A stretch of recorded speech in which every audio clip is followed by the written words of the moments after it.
ये कहानी राजस्थान के एक धूल भरे इलाके से शुरू होती है। सारा और डेविड ये दोनों अमेरिका से आए थे। सारा जो पुरानी इमारतों और उनकी कहानियों पर शोध कर रही थी, उसे एक पुरानी हवेली के बारे में पता चला था जिसे रानी महल कहा जाता था।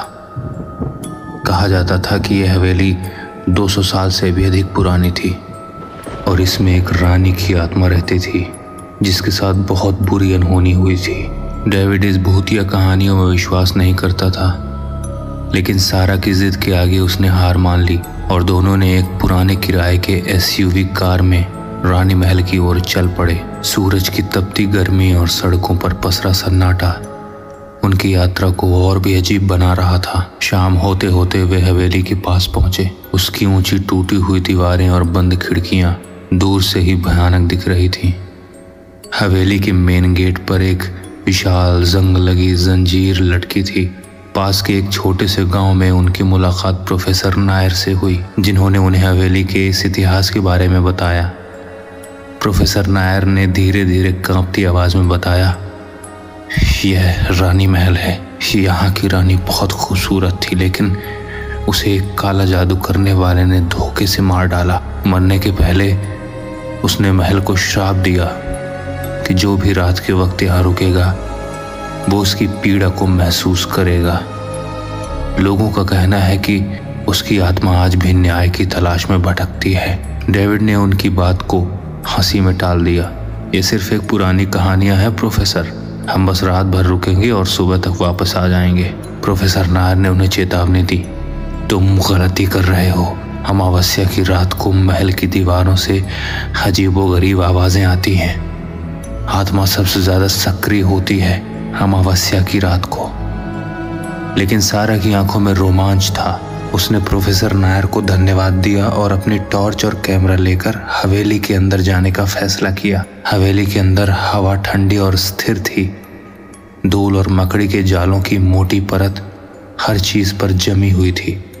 हवेली के एक विशाल हॉल में टूटे हुए झूमर और पुरानी मूर्तियां टॉर्च की रोशनी में अजीब छायाएं बना रही थीं। जैसे ही वे अंदरूनी कमरों की ओर बढ़े, उन्हें एक अजीब सी धीमी आवाज सुनाई दी, जैसे कोई रो रहा हो। डेविड थोड़ा सहज हो गया। सारा, तुम्हें नहीं लगता कि हमें वापस चले जाना चाहिए? सारा ने फुसफुसाते हुए जवाब दिया, नहीं डेविड, यह इतिहास है, देखो। सारा की टॉर्च एक पुरानी पेंटिंग पर पड़ी जिसमें एक बेहद खूबसूरत लेकिन उदास रानी का चित्र था। उसकी आंखें ऐसी लग रही थीं जैसे वे उन्हें घूर रही हों। जैसे ही सारा ने तस्वीर को छुआ, उसे एक जोरदार ठंडक महसूस हुई, जैसे किसी ने उसका हाथ पकड़ लिया हो। अचानक पीछे से एक तेज आवाज आई।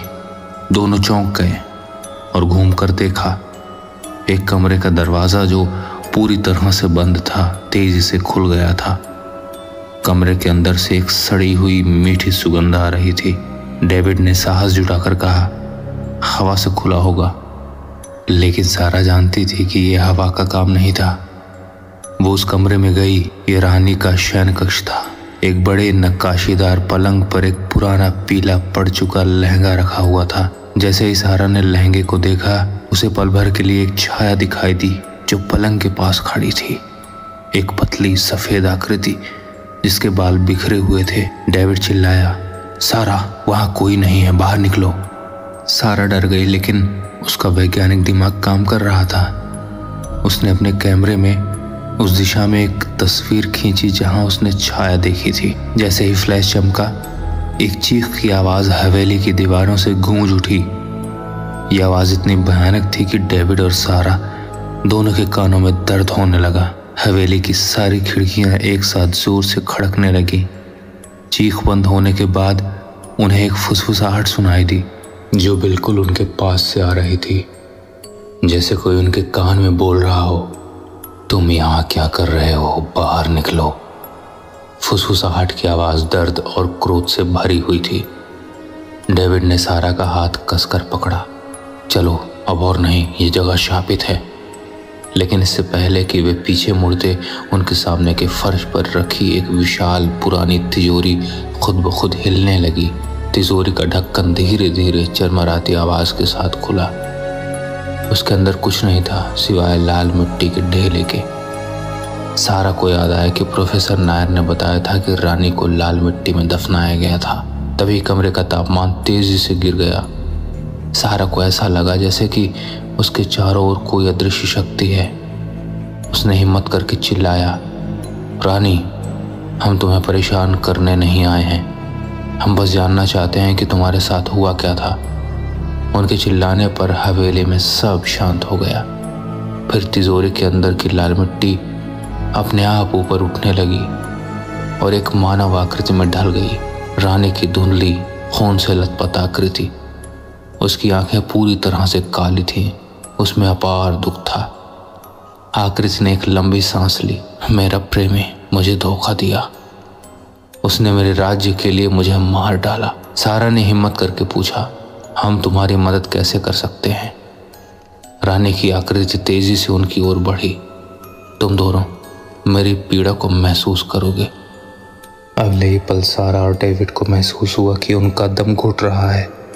उनकी छाती पर कोई वजन रख दिया गया था। डेविड ने सांस लेने की कोशिश की, लेकिन हवा नहीं थी। उसकी आंखें डर से भर गईं। सारा ने आखिरी कोशिश में अपने जेब से एक छोटा चांदी का क्रॉस निकाला जो उसकी दादी ने उसे दिया था और उसे रानी की आकृति की ओर फेंका।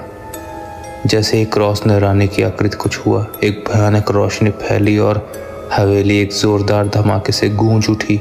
रानी की आकृति एक चीख के साथ मिट्टी के कणों में बिखर गई। सारा और डेविड अपनी पूरी जान लगाकर बाहर की ओर भागे। पीछे मुड़कर देखा तो पूरी हवेली अंधेरे में डूबी हुई थी, लेकिन अब वहां कोई आवाज नहीं थी। बस एक असहनीय सन्नाटा था। सुबह की पहली किरण में वे दोनों गांव वापस पहुंचे। उन्होंने प्रोफेसर नायर को सब कुछ बताया। प्रोफेसर नायर ने कहा, शायद तुम्हारा क्रॉस ही वो आखिरी चीज थी जो उसे मुक्त कर सकती थी। डेविड अब तर्कवादी नहीं रहा था।